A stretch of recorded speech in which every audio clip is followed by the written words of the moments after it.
아멘. 막 이게 설교를 안 하다가 하니까 착착 감기지가 않네 이게. 그렇다고 계속 설교를 하고 싶다는 뜻은 아니니까 우리 김태중 선교사님은 항상 긴장해 주시기 바랍니다. 오늘은 우리 베드로에 대해서 같이 한번 또 생각해 봅니다.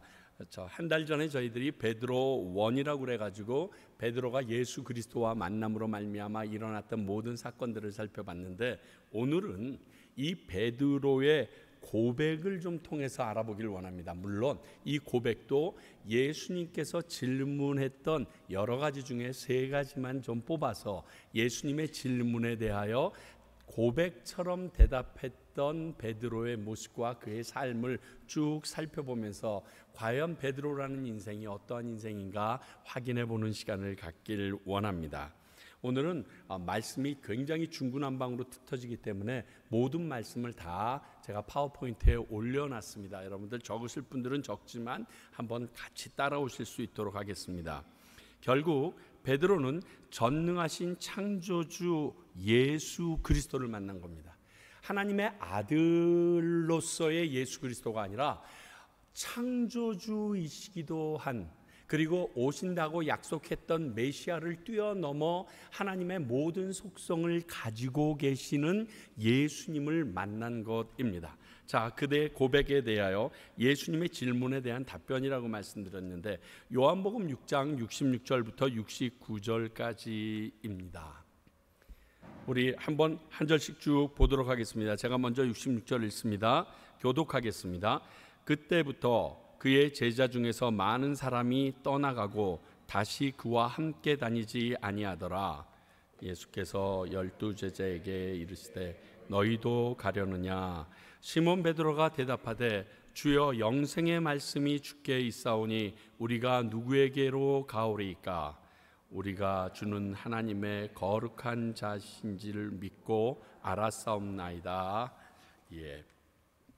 너희도 가려느냐라는 이것에 대한 베드로의 대답입니다. 베드로가 이렇게 대답하죠. 자신을 하늘로부터 내려온 생명의 떡이라고 말씀하신 후에 지금 이 사건이 일어납니다. 내가 생명의 떡이다, 하나님이 보내주신 떡이다, 나를 먹는 자는 영원히, 그리고 또 그 길로 가서 살게 되고, 그것에 대한 여러 가지 부연 설명을 나눠주셨습니다.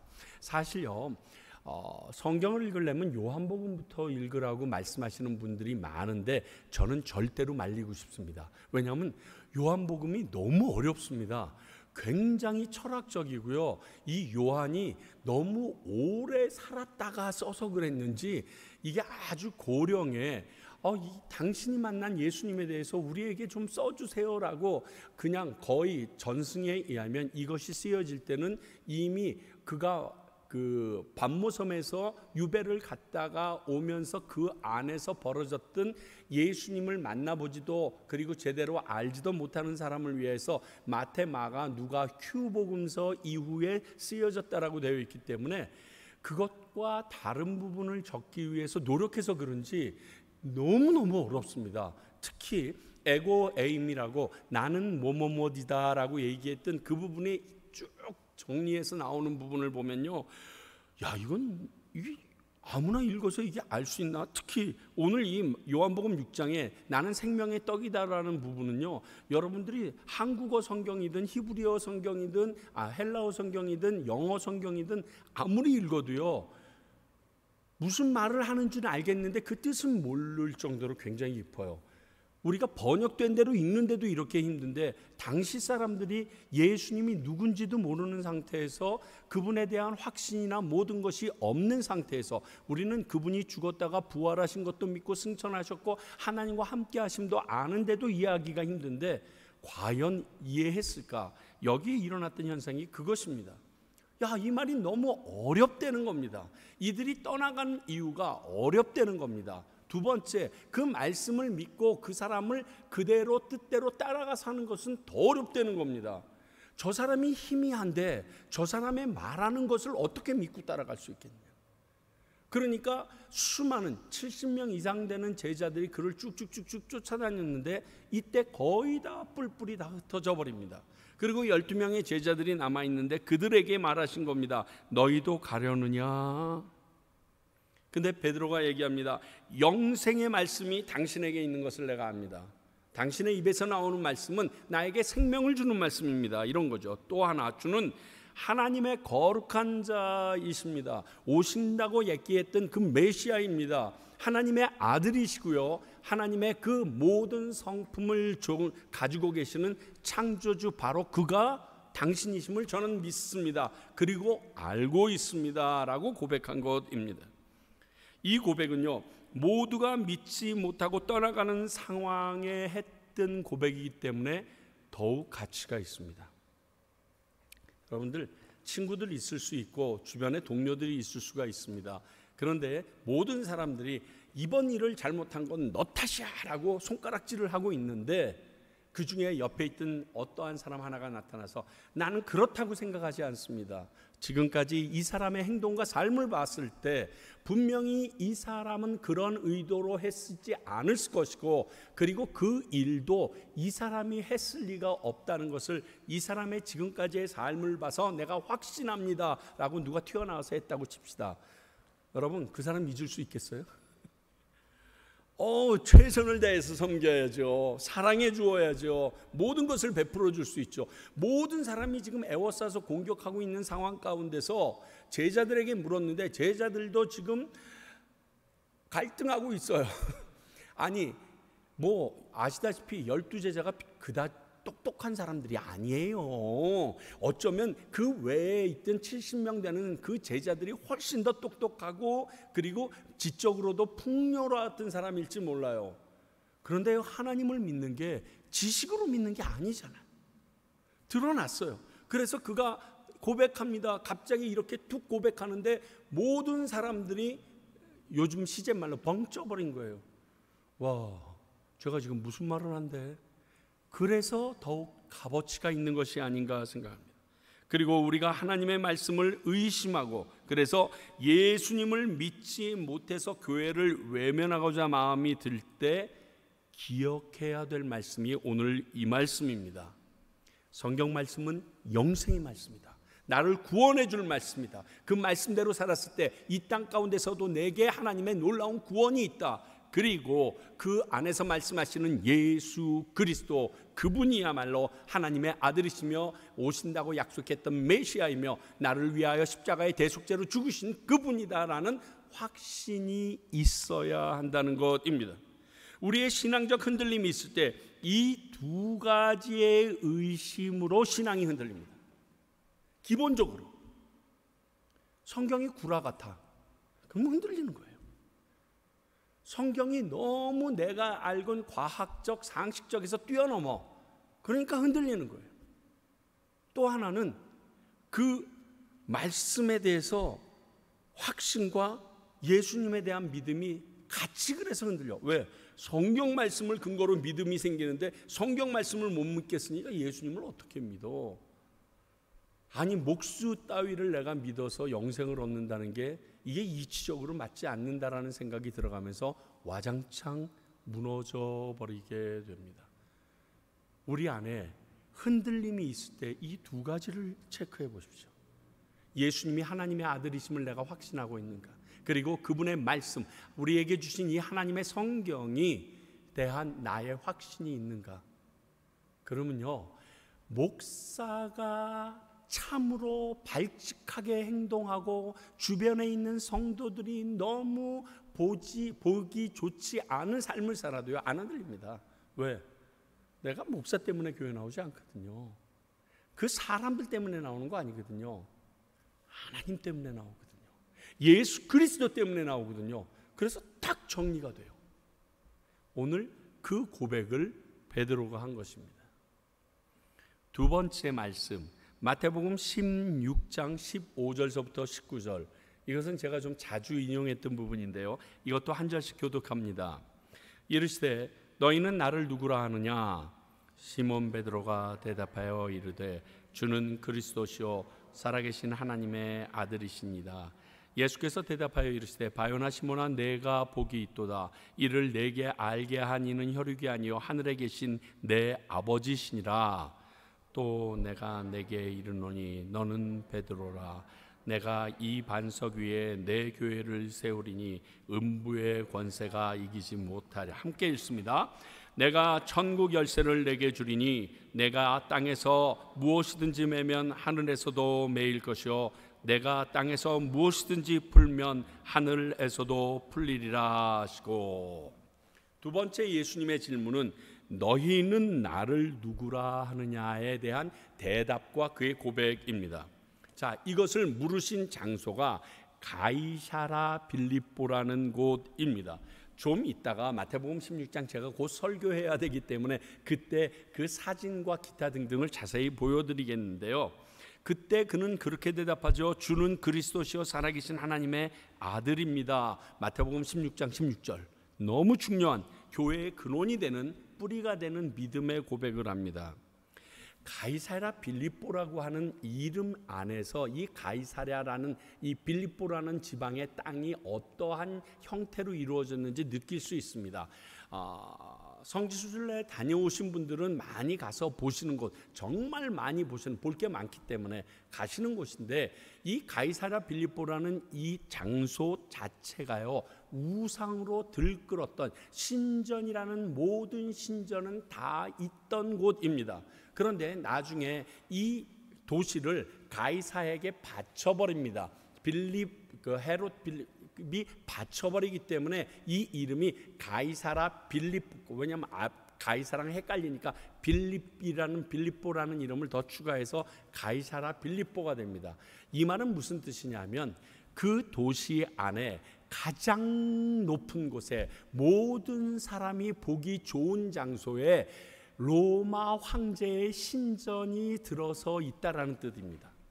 가이사, 시저스. 그러니까 이곳에 시저의 성전이 있는 거예요.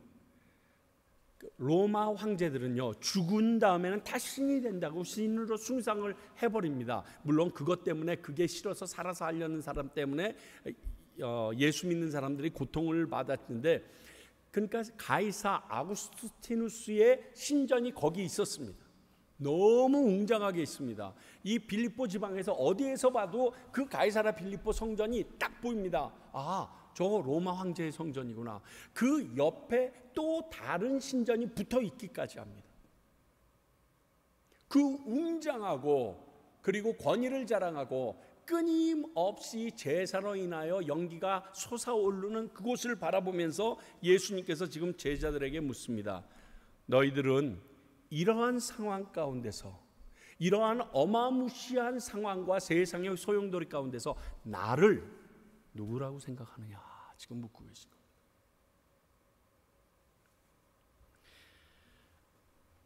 지금같이 물질과 권력이 힘인 이 세상에서 너희는 예수님을 믿고 인정할 수 있으며 그 가르침대로 살아볼 수 있겠느냐, 이렇게 묻는 거랑 똑같은 질문입니다.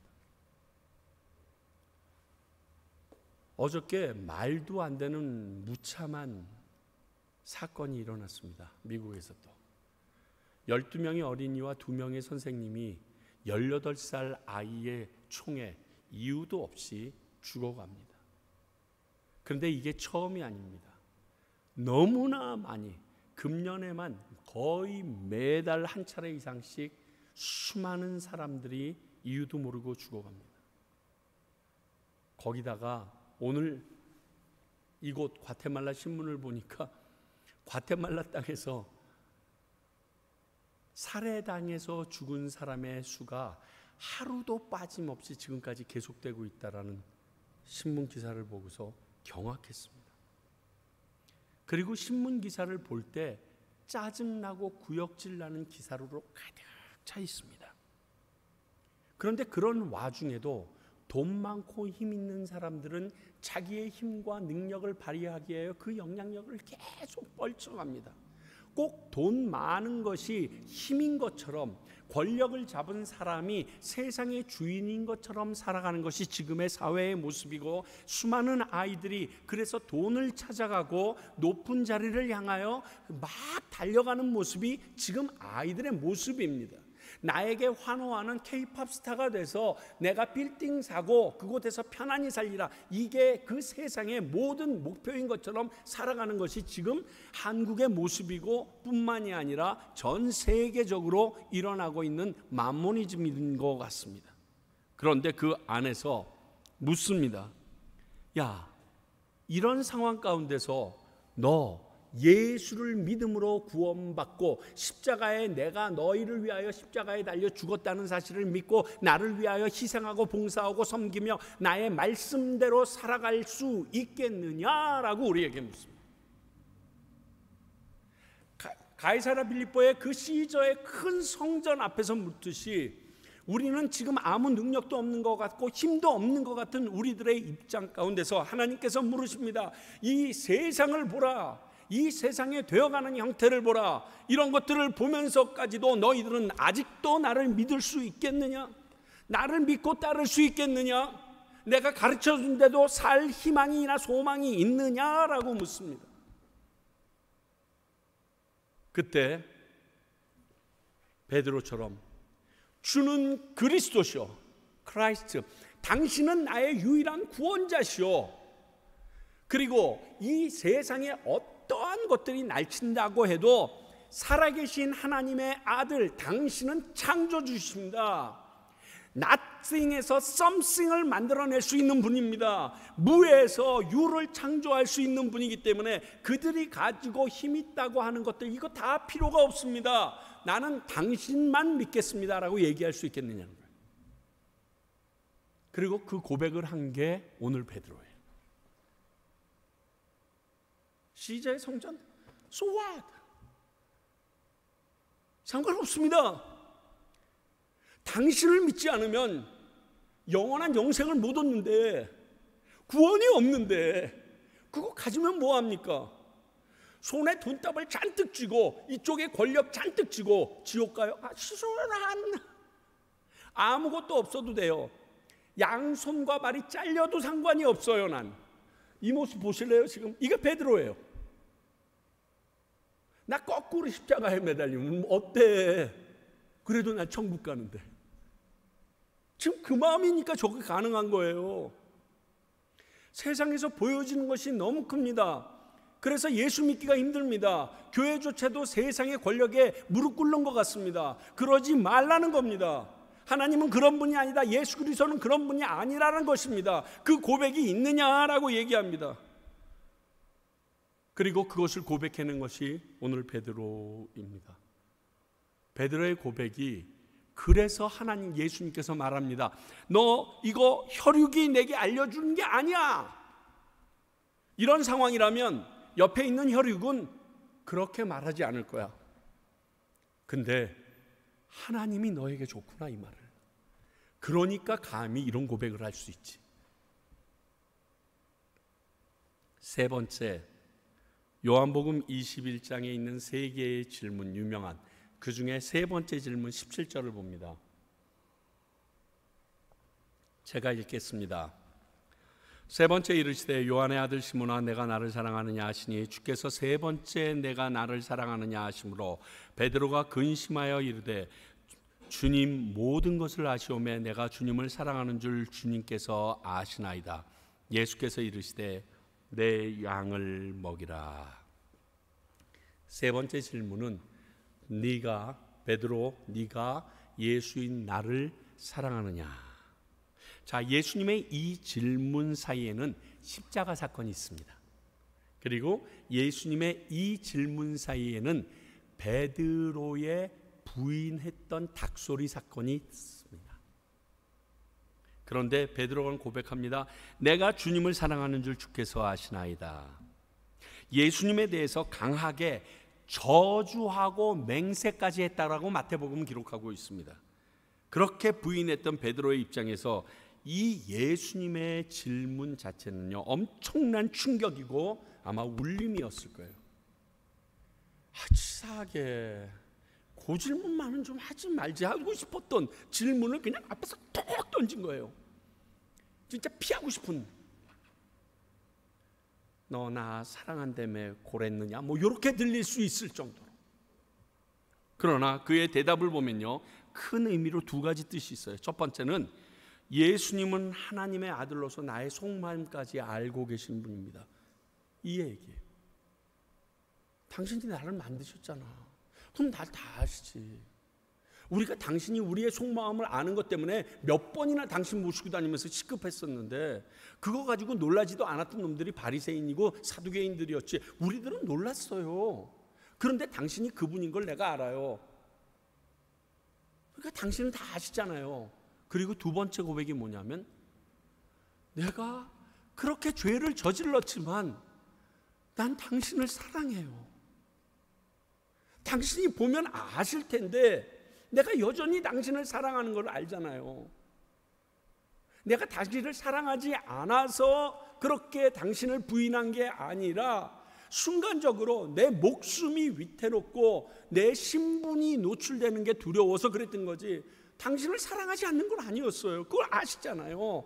라고 자기 마음을 들여다보고 계시는 예수님 앞에서 이렇게 자신 있게 얘기합니다. 자신이 한 행동을 보면 감히 이런 고백을 하기에 낯뜨거울 것 같아요. 그렇잖아요. 야, 내가 다 알아. 아는데 사랑한다는 놈이 그러면 안 되지. 뭐 이렇게 덤비시면 뭐 어떻게 하겠어요. 죄송해요. 뭐 이렇게 비비 꽈야 될 텐데. 그리고 그랬던 분을 사랑한다라고 고백할 때도 조둥이가 좀 근지럽지 않았을까요? 네가 나를 사랑하느냐?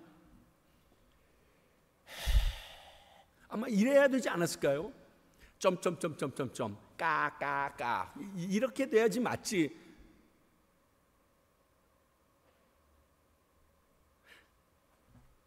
사랑하는 성도 여러분, 내가 죄를 지었기 때문에 다시 예수님께 나아갈 수 없다거나 다시 그분의 자녀로 사역을 감당할 수 없다는 생각은 하나님이 주시는 마음이 아닙니다. 이거 확실하게 아셔야 됩니다. 왜? 죄 안 지은 사람이 어디 있어? 성경은 명확하게 우리에게 말합니다. 의인은 없나니 하나도 없다라고 얘기합니다. 그 하나에서 나는 제외돼요.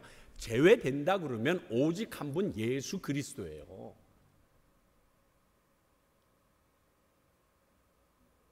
이런 베드로에게 예수님은 자신의 양떼를 맡기십니다. 여러분, 어떤 일을 할 때 이러한 오점이 있는 전과자에게 양떼 맡기시겠어요? 목사님, 제 저번에 그거 사고 친 거 몰라. 안 되지 목사님. 쟤만은 안 되지. 이렇게 얘기하는 게 우리들의 모습이에요. 근데 예수님은 뭐라고 그러세요? 내 양을 먹이라. 책임지라는 거예요. 와. 여러분, 자녀들에게 심부름을 했다가도요, 그 심부름 한번 잘못해서 엎어져서 자빠지면요, 그 자녀에게 이거 다시 안 시킵니다. 다윗이요, 엄청 죄를 지었습니다. 그러나 회개하는 마음으로 주님 앞에 나아갑니다. 그랬더니 그의 왕위가 영원히 끊어지지 않게 이스라엘의 왕으로 삼으십니다. 이게 하나님이십니다. 하나님의 속성을 아셔야 돼요. 사람의 속성으로 하나님의 마음과 생각을 섣불리 헛짚지 마세요. 여러분들의 수준으로 하나님의 수준을 끌어내리지 마세요. 하나님의 마음을 여러분의 마음으로 당겨버리지 마세요. 우리 하나님은 그런 분이 아니세요.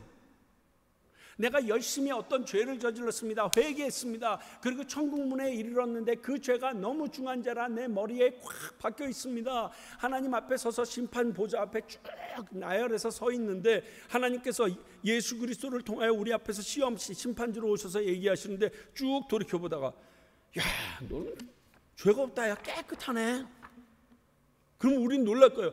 아니죠. 제가 모두 저질렀고 모르겠는데 나 기억나지 않는데? 그렇게 하고 툭 하고 밑에 성경 구절 하나가 떨어지는데 보니까 네가 회개하면 동의서에서 본 것처럼 내가 기억지 않겠다라는 말이 툭 떨어져요. 우리는 그 말을 알고 있습니다. 주홍빛 같을지라도 흰 양털처럼 깨끗해진다. 알고 있어요. 근데 여기서는 안 없어져. 요게 사람이야. 심지어는 이게 교회야. 물론 그 사람의 행동을 보고 그 사람의 행태를 보면 생각할 수 있지만 정죄하고 원수 갚는 게 우리에게 있다고 그러셨나요? 우리 일이 아니에요. 그건 하나님의 일이에요. 하나님이 하실 일을 내가 하면 요셉이 했던 말씀 기억하세요? 내가 하나님을 대신하리이까. 대신해도 될 거 아니에요? 그 정도 되면, 요셉 정도 되면 자기를 11명의 형제가 어떻게 진짜 손가락에 피가 나오도록 그 구덩이에서 살려달라고 외치는데도 아랑곳하지 않고 이스마엘 사람들한테 팔아먹은 이건 열받아서라도요 한번 뒤집어 까야죠. 그런데 얘기합니다. 그 일은 하나님의 거라는 거예요. 내가 하나님을 대신하라고 하느냐? 내가 왜 그 죄를 너희들의 이 요구 때문에 들어야 되느냐? No! 하나님이 하셔야 될 일을 하나님에게 맡길 수 있는 이 자세가 중요합니다. 이거를 베드로는 깨달았어요. 그래서 내가 비록 십자가 사건 이후에 이러한 죄 이전에 이러한 죄가 있어서 닭소리만 들으면 깜짝깜짝 경기를 하지만 그래도 나는 여전히 하나님께서 나에게 맡겨주신 일을 감당할 것이다. 그래야 내가 충성된 자다라고 고백하면서 나가고 있습니다. 이게 그의 대답이었어요. 자, 그러면 이 고백만 보면 재미가 없어요. 그러면 이 고백이 그의 삶 속에서 어떻게 녹아 들어갔느냐? 진짜 중요한 건 이렇게 고백한 베드로가 과연 그 고백한 대로 살았느냐 말이에요. 그 고백이 그의 삶 속에서 묻어났느냐 말이에요. 사도행전 2장 14절, 베드로가 11사도와 함께 서서 소리를 높여 이르되 유대인들과 예루살렘에 사는 모든 사람들아, 이 일을 너희에게 알게 할 것이니 내 말에 귀를 기울이라. 자, 사도행전 2장이면요 성령이 너희에게 임하시면 권능을 받고에 바로 그 일이 터진 게 사도행전 2장의 초반입니다. 성령의 불의 혀 같은 것이 그이들 120문도에게 내리고 임하자 그들이 더 이상 그 뜨거운 마음을 주체할 수 없어서 차고 나갑니다. 오순절에 예루살렘에 가득 찬 이방에서 온 전 세계의 디아스포라 유대인들이 각자 자기 나라의 방언으로 지금 이 말을 듣습니다. 예수 그리스도가 메시아다. 오신 그 메시아를 너희들은 죽여버렸다. 그래서 회개해야 된다. 이 내용을 지금 전하고 있습니다. 아셔야 될 것은 지금 그 상황 가운데 있는 예루살렘은 여전히 예수님은 이단이고 예수 믿는 사람은 잡아 죽이는 것이 죄가 되지 않는 상황이라는 겁니다. 그런데 그 상황 가운데 베드로가 이렇게 고백했다는 것입니다. 다른 말로 얘기하게 되면요, 복음을 전하는 삶을 살게 됩니다. 베드로가 그의 고백처럼 예수님의 말씀을 영생의 말씀으로 믿었습니다. 그래, 영생의 말씀이니까 내가 이 말씀 전하다가 죽어도 나는 영생 얻어. 그런데 우리 백성들, 내가 사랑하는 우리 유대인들, 예루살렘 거민들이 이 말씀을 받지 못하면 이들은 영생을 못 얻어. 그러니까 난 전해야 돼. 믿는 바를 그대로 행하는 겁니다. 그래서 그 귀한 말씀을 전하는 삶을 삽니다. 여러분, 최고의 외판원이 누군지 아세요? 자기가 팔고 있는 물건에 대하여 완벽한 확신을 가진 사람이에요. 그래서 어떤 사람들은 자기가 파는 물건을 직접 사용해 보거나 먹는 것들이면 직접 먹어보죠. 그래서 내 몸에 어떤 변화가 있었는지, 그리고 내가 사용했더니 어떤 유익이 있는지 상대방들에게 쫙 얘기를 합니다. 너 옛날에 뭐 샀었지? 그거 너 쓸 때마다 뭐 이런 일이 일어났지? 이거 써봐. 그런 일 절대로 없어. 내가 일부러 놔둬봤는데 안 타. 내가 몸이 얼마나 안 좋았냐. 맨날 속이 안 뒤집어지고. 근데 이걸 먹고 나서 몸이 깨끗해졌어. 그러니까 내가 너에게 권하는 거야. 근데 너무 자신 있게 권해요. 어떻게? 그 제품에 대해서 내가 확신이 있을 때 그의 전하는 말은 힘이 있고 능력이 있고요. 듣는 사람들이 설득당합니다. 설교할 때요, 제일 웃긴 설교가 뭔지 아세요? 자기는 믿지 않으면서 전하는 설교가 있어요. 자기는 그 말씀을 읽었는데 나와는 아무 상관이 없는데 오늘 본문 말씀이 그거니까 전해야 돼서 전하는 사람이랑요, 그 본문 말씀이 나랑 연관된 것을 내가 경험했기 때문에 눈물 콧물이 터져봤거나 놀라운 하나님의 경이로움에 도달하고 나면요, 설교하는 게 달라져요. 그래서 저는 항상 그렇게 설교하게 되기를 소원하는데요, 똑같아요. 오늘 베드로가 앞에서 얘기했습니다. 그가 고백한 그대로 지금 얘기합니다. 그렇기 때문에 내가 고백한 그 상황대로 너희도 가려느냐? 영생의 말씀이 당신에게 있는데 영생의 말씀이 터져 나오는 예수 그리스도에 대해서 내가 전하지 아니할 수가 없다. 그게 사도 바울의 고백도 거기에 있잖아요. 그러니까 믿는 대로 난 복음 전해도 죽어도 돼. That's okay. 지금 상황 안 바뀌었지. 그래도 난 해야 돼. 베드로는 부활하신 예수님을 보고 승천하신 모습까지 본 사람으로 그분이 가르치신 말씀을 확신한 사람이었어요. 근데 용기가 조금 없었는데 성령이 임했네. 성령이 너희에게 임하시면 권능을 받아. 그 권능이 임했네. 주께서 얘기하셨던 모든 것이 기억나기 시작하네. 그리고 내 안에서 그것이 사실인 게 확신되기 시작하네. 그는 고백했던 말을 살아냅니다. 두 번째 말씀 볼까요? 사도행전 4장 7절서부터 10절입니다. 우리 이건 한 절씩 교독하죠. 사도들을 가운데 세우고 묻되 너희가 무슨 권세와 누구의 이름으로 이 일을 행하였느냐? 이에 베드로가 성령이 충만하여 이르되 백성의 관리들과 장로들아, 만일 병자에게 행한 착한 일에 대하여 이 사람이 어떻게 구원을 받았느냐고 오늘 우리에게 질문한다면 너희와 모든 이스라엘 백성은 알라. 너희가 십자가에 못 박고 하나님이 죽은 자 가운데서 살리신 나사렛 예수 그리스도의 이름으로 이 사람이 건강하게 되어 너희 앞에 섰느니라. 자, 이게 무슨 상황인지 아시죠?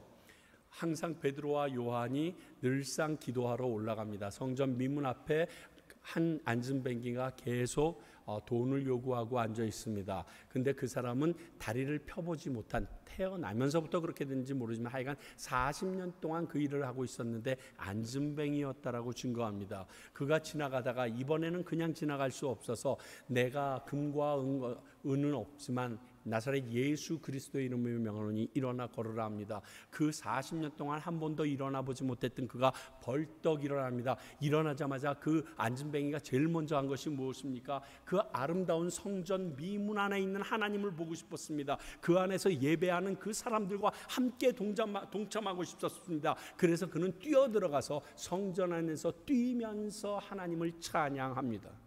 그 사건이 일어났습니다. 그 일 때문에 지금 산헤드린 공의회에 붙잡혀서 신문 받고 있는 내용입니다. 자, 사도행전 4장 18절에서 21절까지의 말씀입니다.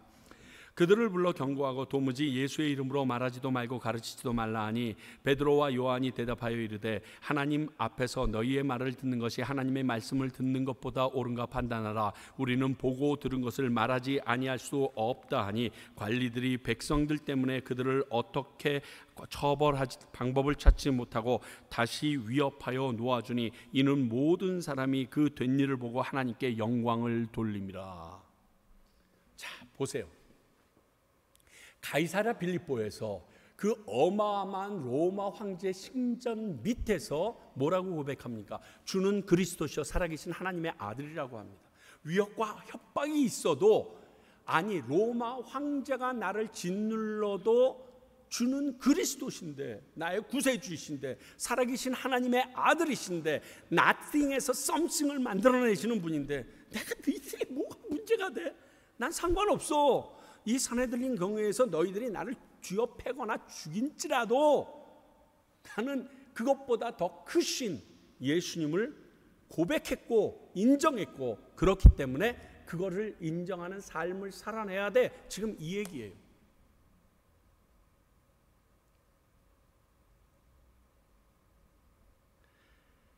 협박과 신문, 옥에 갇힌 중에도 담대히 복음을 전하며 하나님의 뜻을 따르는 삶을 삽니다.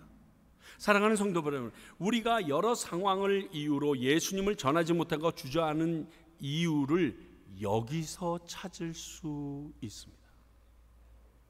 개인적인 성격의 차이라고 얘기하지 마시오. 아니에요. 나의 믿음과 예수님에 대한 확신의 근거가 확실한가 아닌가 때문에 지금 상황에 밀려서 못 전하는 겁니다. 그게 두려운 겁니다. 그분이 살아계신 하나님의 아들이라면 내가 죽어도 살 것이요. 그렇지 않아요? 죽는 것도 오히려 영광이라고 바울처럼 고백할 수 있지 않겠습니까? 자, 베드로는 얘기합니다. 가이사랴 빌립보에서 외쳤던 그 고백 그대로 아무리 위험이 있고 능력이 있고 권력이 있고 힘이 있는 자들이 나를 애워싸도 주는 그리스도이신 것은 변하지 않는데, 하나님의 성품을 가지신 그의 아들인 것도 변하지 않는데, 지금 너희들 따위가 나한테 이렇게 찌꾸째꾸 얘기하는 것 나 하나도 무섭지 않아. 죽이려면 죽여. 그러나 예수 그리스도는 우리의 구세주야. 그거예요. 그러니까 우리가 복음을 전할 때 못 전하고 주저주저하고 그러는 모습들이요, 여기에 근거해 있다는 것을 우리가 스스로 알아야 돼요. 사실이잖아요. 그렇게 오랫동안 교회를 다니면서 전도해 보신 분, 전도한 사람이 몇 명이에요? 라고 손들라고 그러면 목사님 혼자 딸랑 손들고 있어야 되는 이러한 실정들이 되게 힘들지 않아 보이세요? 목사님 다니다. 누가 다니래요?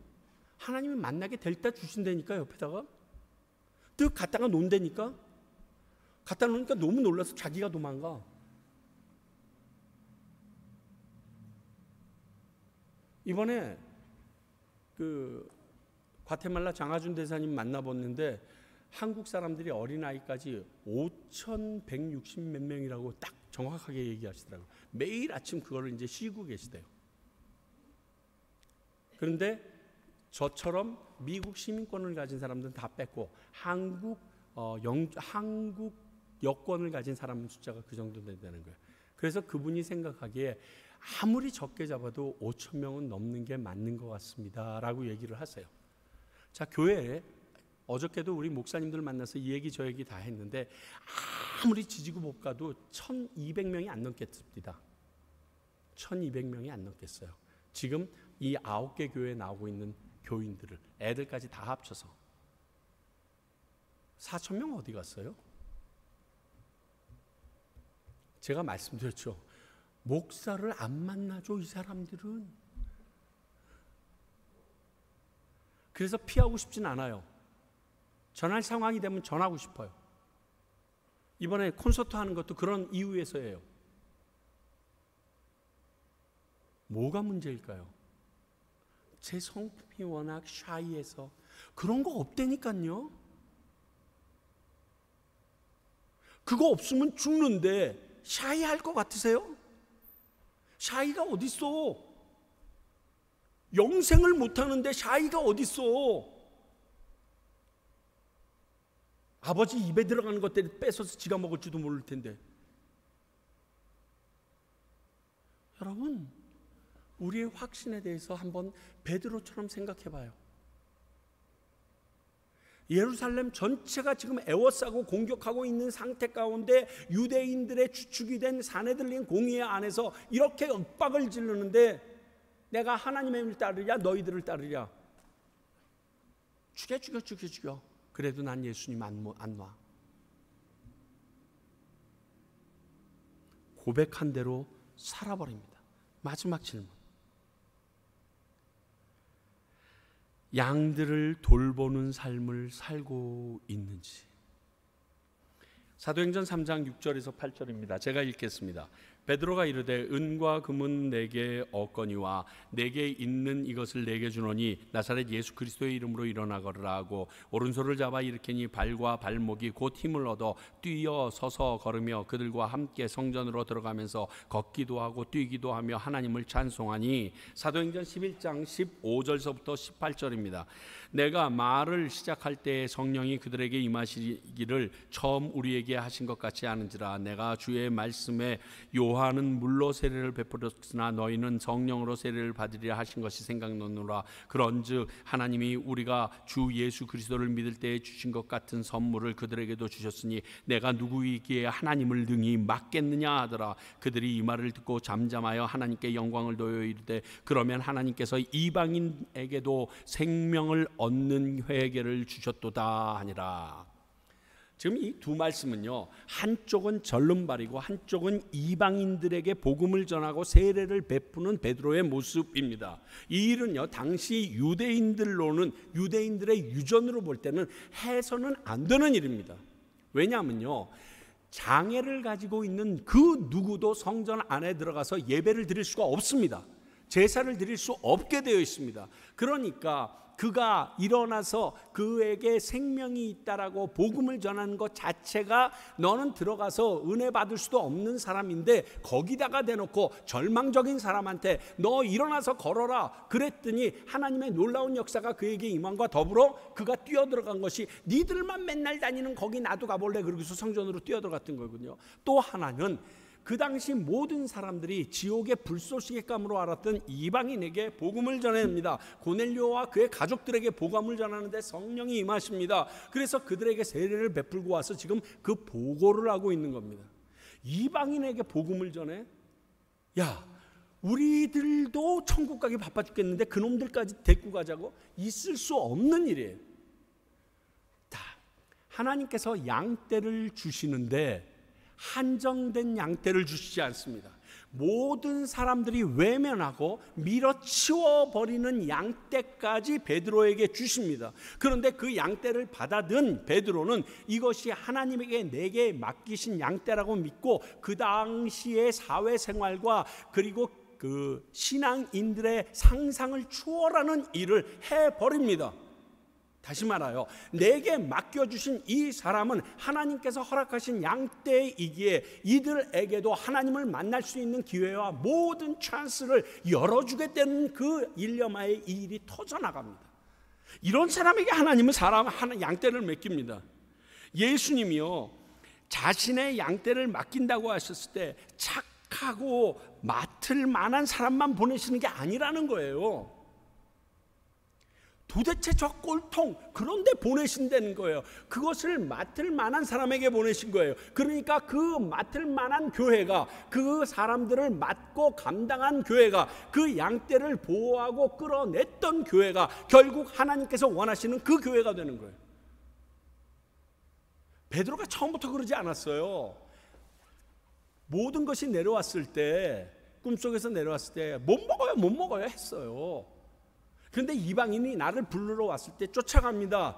그리고 그 꿈이 무엇인가 생각해냅니다. 아, 이들 역시 하나님이 내게 주신 양떼구나. 그러나 바울의 고백을 보면 나중에라도 이방인들과 식사하다가 도망쳐버린 게 베드로였어요. 여전히 내 몸과 마음이 따로 노는 것 같은데 그런 와중 안에서도 성령님께서 역사하시는 것을 인정하고서 그 일을 감당해냅니다. 이런 사람이니까 하나님께서 양떼를 맡기실 것이고 그 맡겨진 양떼가 하나님의 양떼인 것을 믿었기 때문에 베드로는 이러한 행동을 해냅니다. 자, 우리에게 접근시켜 보자. 이런 마음과 자세가 아니면요, 하나님은 우리들에게 하나님의 양떼 맡기지 않습니다. 이 과테말라 땅 하나님이 우리에게 맡기지 않습니다. 과테말라 땅을 보면 볼수록요, 사실 한국에 가서도 미국에 가서도 만난 친구들이나 모든 사람에게 과테말라에 대해서 설명하려 했는데 설명할 게 입구에서 총 가지고 있다밖에 없는 거야. 차 타고 가다가 잘못 서 있으면 강도가 와서 핸드폰 뺏어간다 이 말밖에 할 게 없어요. 물론 짜장면 배달도 된다 이런 얘기도 하죠. 아름다운 것도 많다. 치아는 좋아? 이 말을 꼭 물어보거든요. 근데 그 사람들의 눈길 속에 이런 마음이 있는 것 같아요. 그런 사람들에게도 꼭 복음을 전해야 되는 거야? 그러니까 전해야지. 여기 과테말라 와서 선교사님들이 제일 처음에 겪는 갈등이 앞에서 내내 하면서 뒤에서 딴짓하는 게 눈에 보이는데 그 사람을 사랑하고 그 사람들에게 복음을 전하고 그 사람들에게 예수 그리스도를 전해야 될 당위성을 가지고 살아가야 된다는 것이 제일 큰 갈등이라는 거예요. 근데 그걸 감당해야지 그 영혼이 변하는데, 그래야 그들이 하나님께서 내게 보내주신 양떼이기 때문에 베드로처럼 아멘하고 우리가 감당할 수 있는데, 그 정도 되는 사람, 그 정도 재정이 있는 사람, 그 정도 공부한 사람, 그 정도 성품이 있는 사람, 그런 사람만 아직도 우리 교회에 오기를 기다리고 계시겠느냐고요. 그런 사람만 내가 품어야겠냐고요. 저 인생은 제발 좀 교회 좀 안 나와줬으면 영광이 되겠는데, 이런 사람이 우리 교회에 있어야 합당하고 그 사람을 품어야 되는 게 하나님께서 과테말라 평강교회에게 주신 소명이라는 것을 다시금 생각해 봐야 된다는 거예요. 왜? 베드로가 내 양을 먹이라고 얘기했을 때 그의 삶을 그는 알았어요. 맡을 자격이 없는 놈이야. 예수님을 저주하면서 부인했던 놈이에요. 그런데도 양떼를 맡겨주셨어. 우리는 별반 다른가요? 그걸 깨달으면 외면 못하죠. 베드로처럼. 내 꼬락선 일을 아는데 어떻게 누구를 뭐라 그러고, 물론 기분 나쁜 티는 낼 수가 있어요. 얼굴에 표시는 날 수가 있어요. 그러나 얼른 회개해야죠. 그리고 받아들여야죠. 이 내용은요, 이번 주일 설교 때 또 그대로 나옵니다. 지금 굉장히 힘들어요. 지금 몇 주째 계속 같은 얘기 계속 나오세요. 우리가 마음이 지금 안 열려 있나 봐요. 마음이 좀 획일화되어 있는 것 같아요. 우리 교회 교인들 안에서도 더 펼쳐져야 되나 봐요. 그리고 과테말라에 있는 모든 한인에 대해서 마음이 좀 열려야 되는 것 같아요. 하나님이 그걸 원하시는 것 같아요. 그것도 못하면서 무슨 선교 지금 이러시는 것 같아요. 오늘 베드로는 그 양떼를 맡을 만한 모든 것을 소유했습니다. 사랑하는 성도 여러분, 고백만 있고 이에 합당한 삶이 없는 인생이라면 어떨까요?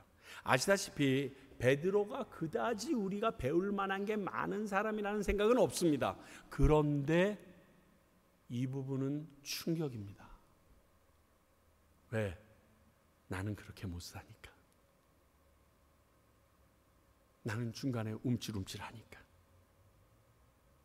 그러나 그는 예수님을 직접 만나고 성령을 받은 후 자신의 고백한 말에 대한 삶을 살고 그로 인해서 그에게 주어지는 약속을 이루어냈습니다. 물론 하나님의 은혜였지만, 예수님을 믿으면 많은 고백과 다짐이 아주 난무합니다. 은혜 확 받는 순간 주님 그러면서 별의별 소리를 다, 서원을 다 내뱉어납니다. 그러나 고백만 있고 삶은 그와 거리가 먼 삶을 사는 경우가 얼마나 우리에게 많은지 스스로 알고 있지 않습니까? 그렇게 사는 것이 어렵다면 내가 그렇게 고백한 대로 살게 해달라고 하나님께 진심으로 우리가 기도는 해봤나요? 아니, 이럴지도 몰라요. 혹시 그렇게 살게 될까 봐 은근슬쩍 구하지 않은 건 아니에요? 말씀대로 사는 것은 우리의 결단이 필요하지만 우리의 힘과 능력으로 가능한 일이 아닙니다. 그러므로 매일 매시간 하나님께 간절히 구하고 기도해야만 내가 고백한 말씀대로 살아갈 수가 있게 됩니다. 이것을 잊지 말아야 합니다. 그리고 그리 살았다고 해도 내가 한 것이 아니에요. 하나님의 은혜로 된 것입니다. 하나님의 도우심으로 된 것입니다. 그러므로 겸손히 그 모든 영광을 하나님께 돌릴 수 있는 마음도 잊지 말아야 됩니다. 지금 교회가 크리스천들이 능력들이 없고 영향력이 사라진 것이 이 이유 때문인 것 여러분 알고 계시잖아요. 말만 하고 교회 안에서만 하고 교회 문 밖에만 나오면 성경 말씀이나 가르치면 어디 갔는지 몰라. 이 말 듣는 게 우리들의 모습 때문에 지금 이러한 비참한 지경에 처한 거 아닙니까? 베드로가 베드로 된 것이 자신이 다짐하고 해보았지만 그때는 배신할 수밖에 없었습니다. 그런 연약한 존재임을 알고 하나님의 은혜를 구하는 마음으로 나아갔을 때 이 모든 일이 이루어졌습니다. 모세가 모세된 것도 자신이 할 수 있다고 여겨서 행동했을 때 실패할 수밖에 없었고, 이제는 나는 능력이 없습니다 한 그 80세에 어마어마한 출애굽 사건을 그에게 맡기셨고 하나님의 능력과 은혜로 그 일을 이루어낸 것을 보듯이 말입니다. 우리도 지금까지 부족함과 실패가 하나님만 의지하지 않았던 믿음 없는 만영이 아니었는가 꼭 생각해 보는 시간이 되어야 합니다. 믿음이 기반된 그런 고백을 하고 그 고백에 하나님의 은혜와 도우심이 있기를 기도하며 살아가는 우리가 되어야 합니다. 그런 평강교회가 되어야 합니다. 그러면 그렇지 않는다면 우리의 삶은 헛것입니다. 말씀 듣고 너무 좋아요. 그러면 그렇게 살게 해달라고 간절히 구하시기 바랍니다. 기도하겠습니다. 하나님 아버지 감사합니다. 귀한 말씀 들었습니다. 많은 것들을 나를 돌아보아 깨달았습니다. 그러나 내가 그렇게 살지 못하는 것이 혹시 두려움이 있지 않은가요? 그렇게 주님 앞에 간절히 구하지 않으면 아닐까요? 꼭 그렇게 살아야 될까 하는 의심은 있지 않아서일까요? 주님 이 모든 것을 지워주셨고 그 말씀대로 살아갈 능력을 저희에게 더하시사 살아계신 하나님이 우리 가운데 등잔 위에 있는 불처럼 빛나게 하여 주시옵소서. 지금은 우리 주 예수 그리스도의 은혜와 하나님의 크신 사랑과 성령님의 역사하시고 능력 주심이 오늘 베드로처럼 그가 예수님의 질문에 고백한 대로 살아낼 수 있는 저희들이 되기를 소원하며 또 그러한 주님의 평강교회가 되기를 소원하고 그 말씀을 깨달았기에 복음을 구원의 복음을 담대히 전하는 수많은 선교사님들 위해 이제로부터 영원히 함께 하시기를 간절히 축원하옵나이다. 아멘.